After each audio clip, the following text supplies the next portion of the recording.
Magandang hapon po sa inyong lahat. Narito na po ang resulta ng 5 PM draw ngayong March 5, 2026, araw po ng Huwebes para sa mga games na 2D Lotto at 3D Lotto. Kung bago ka pa lang sa aking channel, pwede kang mag-like, share, at subscribe para updated kayo sa mga PCSO lottery results araw-araw. Para sa 5 PM draw ng 2D Lotto, ito po ang mga winning numbers: 27 and 19 in exact order.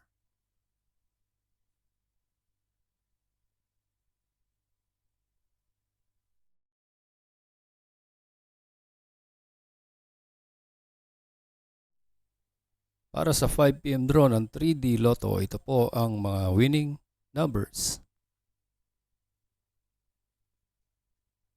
5, 0, and 9 in exact order.